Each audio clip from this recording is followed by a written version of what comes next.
روزہ رکھے گا جو بھی جنت میں جائے گا، روزہ رکھے گا جو بھی جنت میں جائے گا، فضل خدا سے دیکھنا عزت وہ پائے گا۔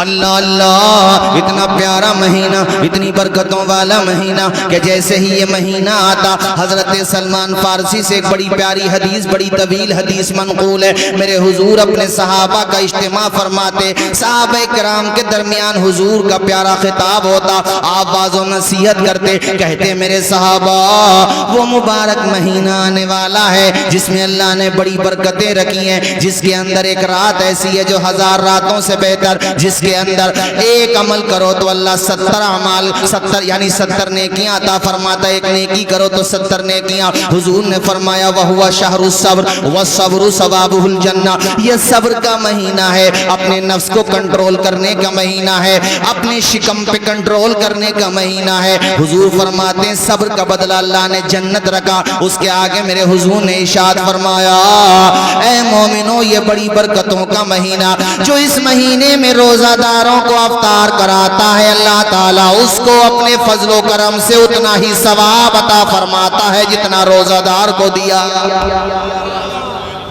مطلب ایک تو اپنے روزے کا ثواب ملے گا جو رکھا ہے، اور دوسرا ایک روزے کا ثواب اور ملے گا اگر ایک بندے کو افطار کرایا۔ یہ کتنا پیارا حضور نے ارشاد فرمایا۔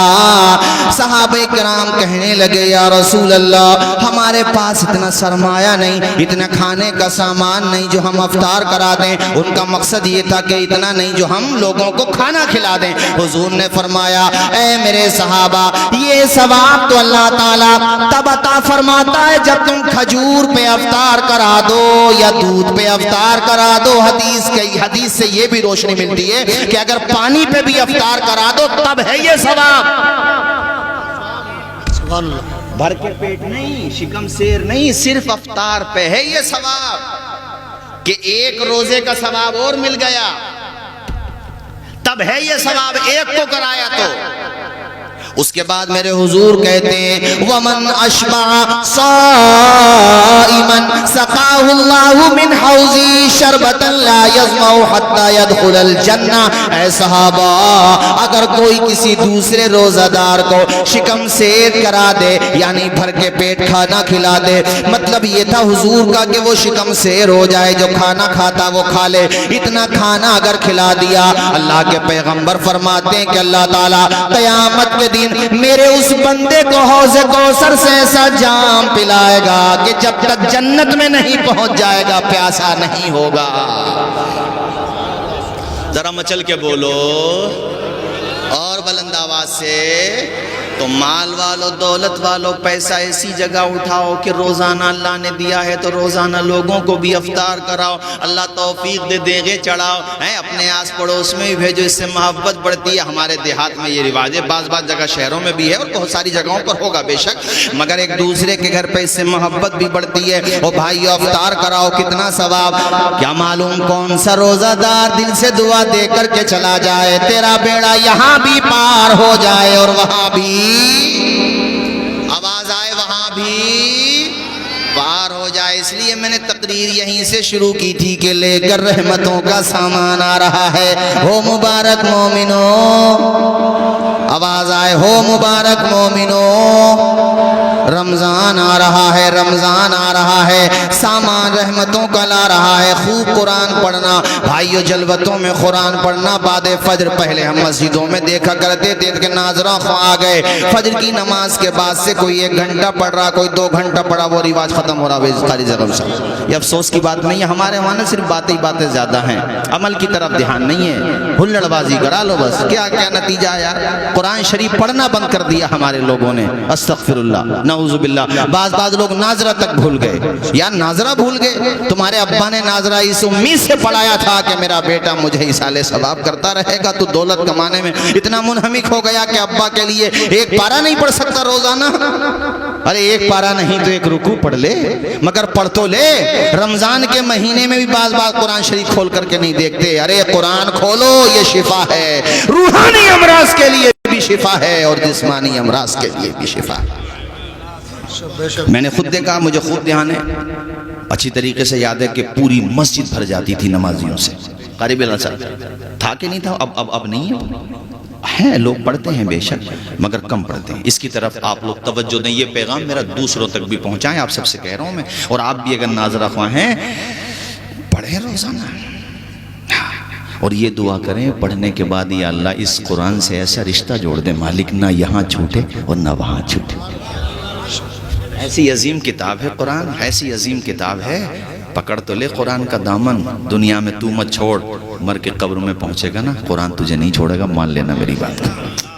عذاب کے ایسی روایات ہیں جن کا خلاصہ یہ نکلتا ہے کہ اگر عذاب کے فرشتے آ جاتے ہیں قرآن سے محبت کرنے والے کے پاس، قرآن پڑھنے والے کے پاس، قرآن کو خلوص و للہیت کے ساتھ تلاوت کرنے والے کے پاس، تو قرآن نورانی شکل میں ظاہر ہوتا ہے۔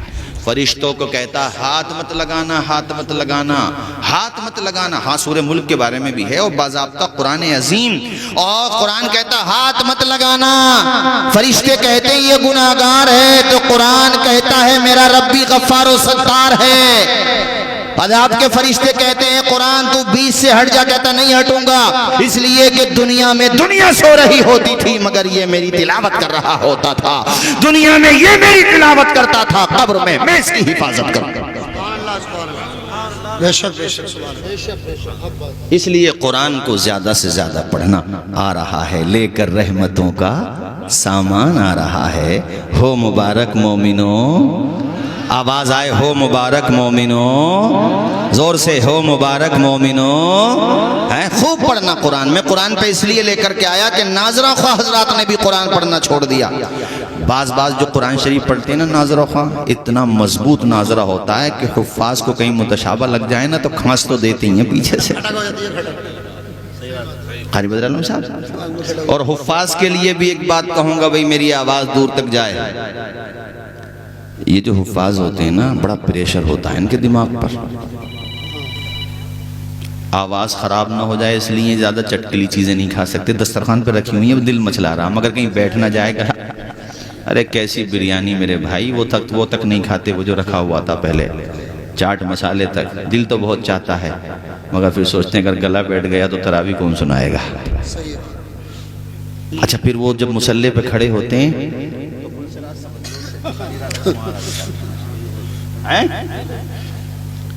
اس لیے بھیا جہاں تک میری آواز جائے، اماموں کے تراویح سنانے والے حفاظ کے اگر متشابہ زیادہ لگ جائیں تو چوکھٹ پہ آ کے مسجد کی تبصرے مت کرو کہ کچا نکل رہا، یہ دیکھو کہ اس کی ہمت کہ وہ قرآن سنا رہا ہے۔ اس کا بھی تو خیال کرو کتنا پریشر ہے اس کے دماغ پہ، کتنی رکعات ہو گئی وہ بھی یاد رکھنا ہے۔ ترویحہ یعنی 4 رکعات کے بعد بیٹھنا ہے، بولو یہ بھی یاد رکھنا ہے۔ کہاں پہ چھوڑا تھا وہ بھی یاد رکھنا ہے۔ یار کتنی قربانی، یہ تو حضور کا معجزہ ہے، خدا کا کرم ہے جو مصلی پہ کھڑے ہو کے وہ قرآن سنا رہا ہے۔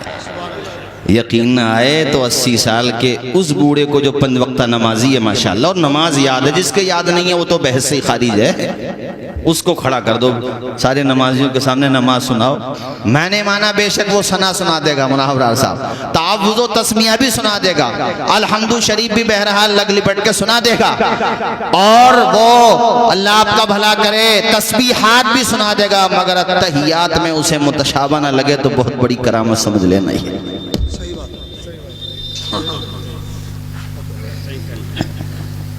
اور یہ 12 سال کا، اگر بالغ ہے تو 13 سال کا، 15 سال کا، یار بچے کے سر پہ ہاتھ رکھ دو، بیٹا گھبرا نہیں، کوئی بات نہیں، متشابہ لگنا، ہمت کر کہ بیٹا دودھ ہماری طرف سے پی لینا ہے نا، اور فکر مت کر، تجھے ہم کپڑے بنا کے دیں گے، مہمان رسول ہے تو میرے بیٹے کی، بیٹا اور محنت کر، اور محنت کر، منوبل بڑھا اس کا۔ اور اگر وہ 12 سال کا نہیں یار 24 سال کا بھی ہے، مثال کے طور پہ وہ 36-40 سال کا بھی ہے، تو یہ تو دیکھو کہ کتنے نمازیوں کا امام بنا ہوا ہے، کتنے لوگوں کو قرآن سنا رہا ہے۔ ہمت افزائی کرو، ارے کچھ متشابہ زیادہ لگے، اے گھبراؤ مت، کوئی بات نہیں ہے، 5 نہیں 10 لگیں، مگر جیسا پڑھ رہے ہو تلفظ کے ساتھ، صحیح پروناؤنسیشن کے ساتھ، تجوید کی مکمل رعایت کے ساتھ ویسے ہی پڑھتے رہو. ڈونٹ وری، کوئی ضروری نہیں ہے کہ تم 15 دن میں سناؤ، 27 دن میں سناؤ، آرام سے پڑھتے رہو، فکر مت کرو. اور فکر مت کرنا مولانا دل خوش کر دیں گے. سبحان اللہ. ہمارے قاری وارث صاحب، علی وارث صاحب، جی ماشاءاللہ بہت اچھا ادارہ چل رہا ہے ان کا بھی، اللہ شاد و آباد، محنت کر رہے ہیں قاری علی وارث صاحب، اللہ شاد و آباد رکھے، خوش رکھے. تو منوبل بڑھاؤ، یہ کہنا چاہ رہا ہوں. اچھا منوبل نہ بڑھا سکو، کچھ نہ دے سکو تو گڑ نہ دو، گڑ جیسی بولی بول دو. میں نے الحمدللہ میری بھی کافی محرابیں ہو چکی ہیں، مگر مجھے شروع کی، جب ظاہر ہے شروع میں آدمی سناتا ہے تو پریشر تو ہوتا ہی ہے، پریشر تو بھی ہوتا ہے.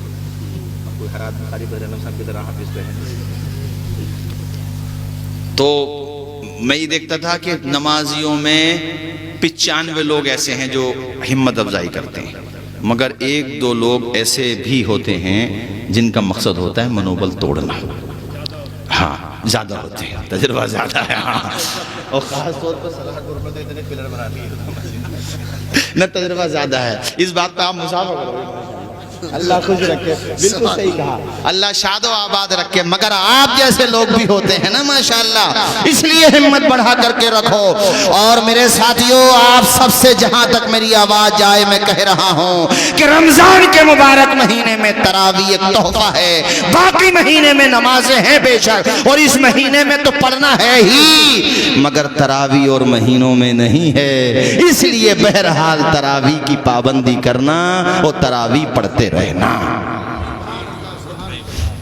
اور بعض لوگ کیا کرتے ہیں، 10 دن کی تراویح پڑھی انہوں نے، اس کے بعد پھر وہ غائب. اچھی بات ہے، آپ نے ختم قرآن سنا، اللہ ثواب دے گا، مگر تراویح ساقی تھوڑی ہے، تراویح تو پورے مہینہ ہے، پڑھیے. ارے صحیح ہے کہ نہیں؟ بات بولو، ذرا زور سے بولو یار. کیوں نہیں پڑھ رہے بھائی؟ پڑھو. کیوں چھوڑ دیا آپ نے تراویح؟ پڑھو. اس معاملے میں خواتین کی تعریف کروں گا.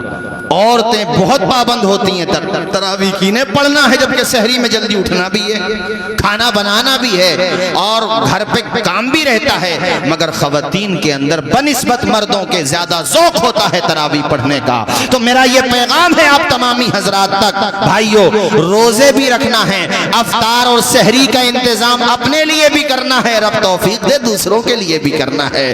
اور نمبر 3 زیادہ سے زیادہ قرآن پڑھنا ہے. نمبر 4 پابندی کے ساتھ تراویح پڑھنا ہے. اور نمبر 5 بھائیو اپنے دلوں سے گناہوں کی کدورت نکالنے کے لیے رب کی بارگاہ میں گڑ گڑانا ہے، توبہ کرنا ہے.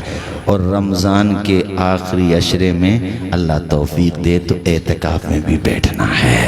سبحان اللہ. بات سمجھ آ رہی ہے؟ زور سے بولو، ذرا زور سے.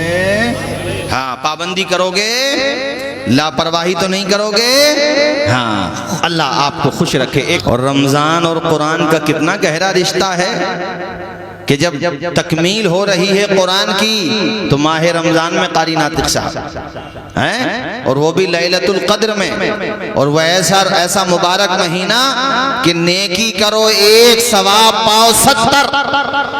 سبحان اللہ. بد نصیبی ہوگا جو اس مہینے میں بھی کھلے عام کھائے گا پیے گا. اس کا مطلب یہ نہیں ہے کہ چھپ کے کھا لو، ہے وہ بھی غلطی، مگر وہ ذرا زیادہ بڑی والی بے حیائی. مسلمانوں کے ہوٹل کھلے ہوئے میں نے خود دیکھے اپنے شہر سنبل میں، جیسے ان کو کھانے نہیں ملے گا جیسے، یعنی خود بھی گناہگار ہو رہے ہیں.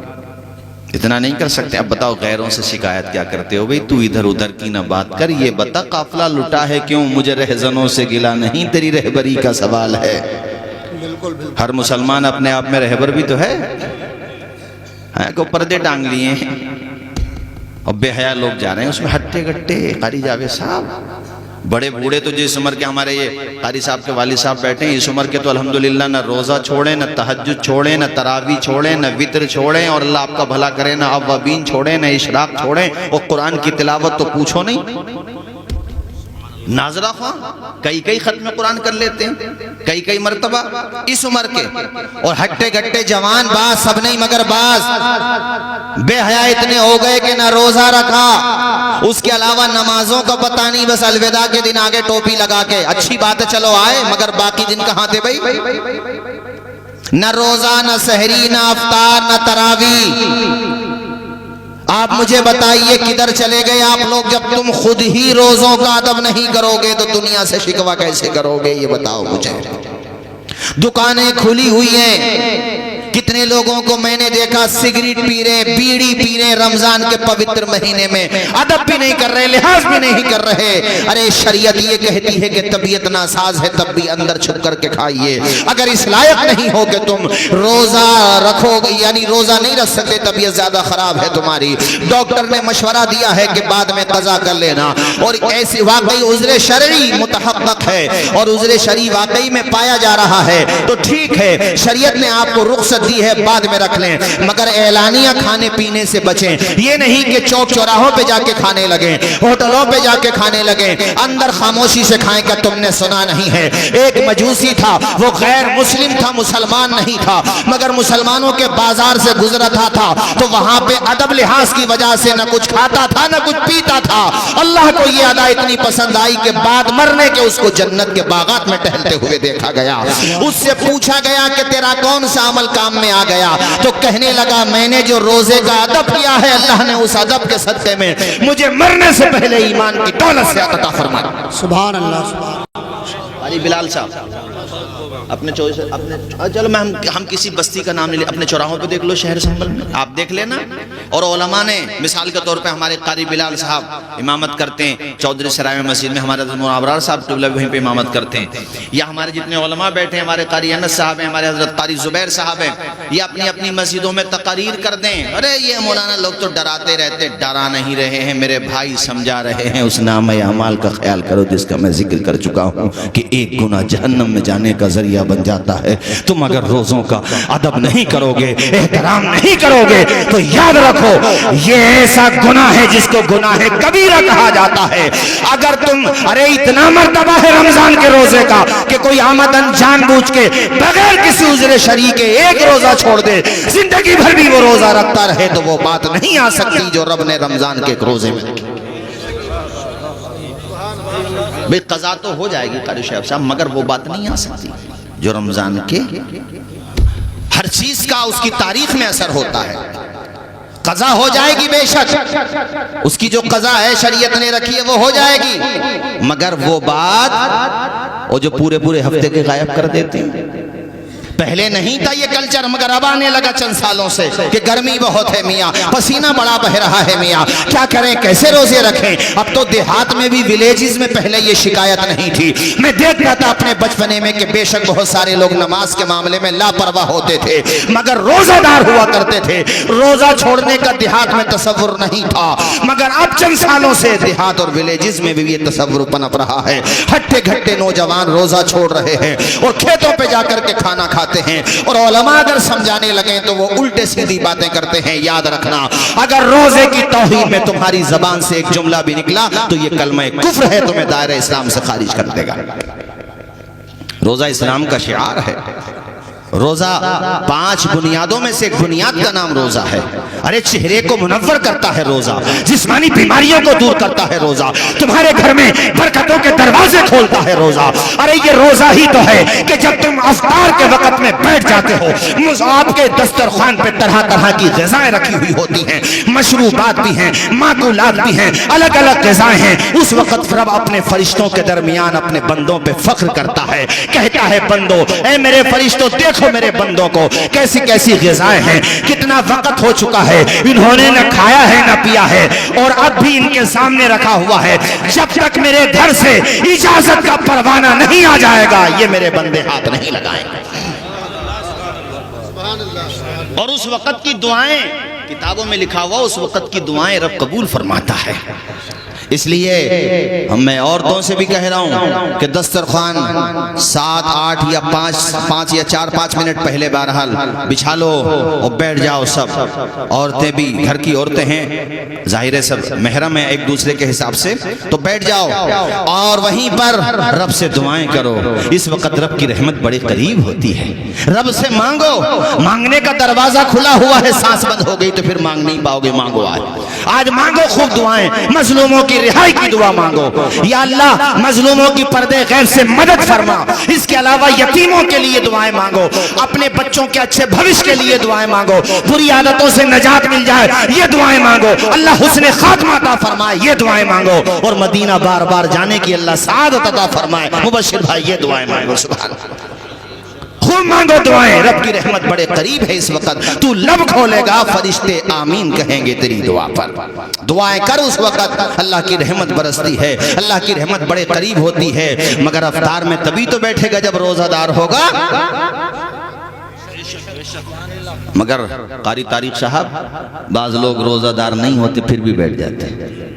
افطار میں بیٹھیں گے اونچی والی مفلر کی ٹوپی لگا کر, مخمل یا مخمل رامپوری ٹوپی ہے, اتنی اونچی ٹوپی لگا کے بیٹھیں گے یوں, ایسے لگے گا جیسے روزہ دار کے ساتھ ساتھ تہجد گزار بھی ہیں, جبکہ 8 کے کھاٹ کے 360 کے ہیں. ہاں بیٹھیں ماشاءاللہ اچھی بات ہے, چلو بیٹھیں. وہاں تک بیٹھنے تک مجھے شکایت نہیں ہے, بعد میں کسی نے بتایا کہ تھا نہیں ان کا بیٹھ ہی گئے تھے. اب پتہ نہیں سچ ہے جھوٹ ہے, بہرحال میں نے تو پہلے کہہ دیا, کچھ تحقیق نہیں ہے, مگر کانوں میں آئی ہے بات. کسی سے پوچھا گیا کہ جب روزہ نہیں ہے تو بیٹھے کیوں ہو, تو کہنے لگے یار کوئی غیر مسلم تھوڑی ہیں بیٹھ ہی سکتے ہیں. یار وہ اس کو کتنا اچھا لگتا ہے جو دن بھر کا روزہ دار ہوتا ہے وہ بیٹھا ہوا ہے. سبحان اللہ, ذرا جھوم کے بولو نا یار سبحان اللہ, اور مچل کے بولو. ایک حدیث میں پھر تقریر ختم, چونکہ وقت بھی کافی ہو گیا, اور میں تو مبارکباد دوں گا آپ لوگوں کو کہ آپ ابھی تک رکے ہوئے ہیں, ورنہ اس وقت تو لوگ چلے جاتے ہیں. اللہ خوش رکھے. اور ہمارے قاری صاحب کدھر چلے گئے بھائی؟ آپ بالکل فکر نہ کیجیے, یہ جتنے علماء کرام بیٹھے ہیں, قاری سلیمان صاحب منڈے ہاں میں اچھی طریقے سے جانتا ہوں, مگر چونکہ کافی دنوں کے بعد ملاقات ہو رہی تو نام ذہن سے نکل گیا. ماشاءاللہ ہمارے قاری صاحب, اللہ خوش رکھے. قاری ناظم صاحب اللہ شاد و آباد رکھے. تو یہ سب علماء آپ کے ساتھ ہیں, اور یہ ذرا ایک دفعہ ہاتھ اٹھا کے آپ بھی ان کا منوبل بڑھا دو, حوصلہ بڑھا دو, آپ لوگ بھی ان کے ساتھ ہیں. اچھا ذرا ہاتھ نیچے کرو. اس بستی کے کتنے لوگ ہیں جہاں مدرسہ ہے؟ کافی لوگ ہیں یار. کچھ تو چلے گئے ہوں گے نا ضرورت سے, نیند کا بھی ٹائم ہو گیا قاری ناطق صاحب, تو ہمت مت ہارو. ویسے یہ ہمت ہارنے والا آدمی نہیں ہے ہمارے قاری رفائز, نہ ہمت کے ماشاءاللہ اللہ نے حوصلہ دیا ہے. ارے یہاں ادارہ بن گیا تو تمہارے بچوں کو رب کے نام یاد کرنے کا ذریعہ مل گیا, ورنہ بری سوسائٹی میں بیٹھتے بچے. میرا ننیحال ہے رکن الدین سرائے, مجھے بتا سوسائٹی کیسی ہے یہاں کی, میں جانتا ہوں بہت قریب سے. ہاں اللہ کا شکر ہے آصف بھائی کہ یہاں کے لوگوں, یہاں پر انہوں نے اس محلے میں اور محلوں میں تو ہے ماشاءاللہ, مگر اس محلے میں بھی ضروری تھا تاکہ بری سنگت سے دور رہیں بچے, اللہ کا نام سیکھیں, بچپنے ہی سے ماں باپ کا ادب سیکھیں. ورنہ اگر جہاں پہ مدارس نہیں ہوتے, کوئی وہاں پہ اسکول یا مکتب نہیں ہوتا, تو وہاں پہ بچے بری سنگت میں بیٹھنے لگتے ہیں. تو بستی والوں اور آپ کو بھی میں کہوں گا کہ آپ اتنا خیال رکھتے ہیں مدرسے کا, حالانکہ آپ تو دوسری بستی کے ہیں, مگر آپ یہ سوچ کر کے اس مدرسے سے جڑے ہوئے ہیں کہ ہمارے پڑوسی تو ہیں, راستہ بھی ادھر ہی سے جاتا ہے, کیا پتا کون سی نیکی جنت میں جانے کا راستہ بنا دے. زور سے, ذرا زور سے بولو.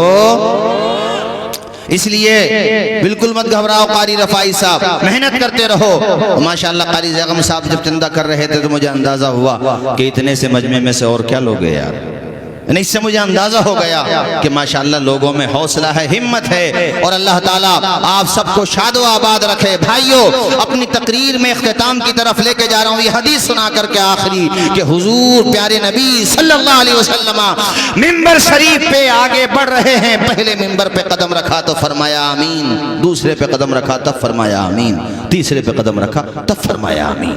نماز ہو گئی جمعے کی. بعد نماز جمعہ صحابہ نے عرض کیا حضور اس سے پہلے ایسا کبھی نہیں ہوا, ہم آمین کی آواز سن رہے تھے مگر کس کی دعا پہ آپ آمین کہہ رہے تھے یہ ہمیں سمجھ میں نہیں آیا.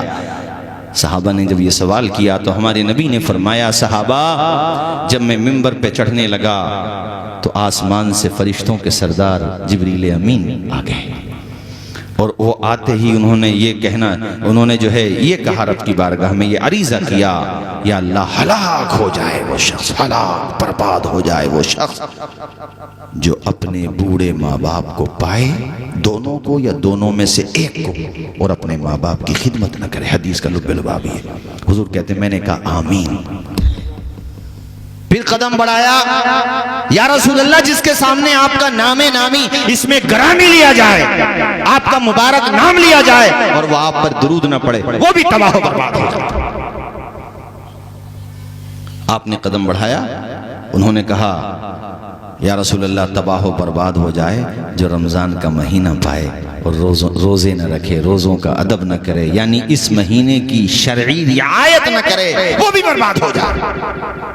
اب حضور جب چڑھ رہے تھے، یعنی آپ قدم بڑھا رہے تھے، جو الگ الگ ممبر ہیں 3 ممبروں پر، تو انہوں نے یہ دعائیں کی تینوں، ایک ممبر پہ ایک، دوسرے پہ ایک، تیسرے پہ ایک، یعنی ٹوٹل کتنی ہو گئی ہیں 3، اور حضور نے کیا کہا آمین۔ تو مجھے بتاؤ کہ یہ بات کہنے والے ہیں جبریل امین، آمین کہنے والے ہیں رحمت للعالمین، اور قبول کرنے والا ہے رب العالمین۔ اس کی قبولیت میں کسی کو شک ہو سکتا ہے؟ بتاؤ، شک ہو سکتا ہے؟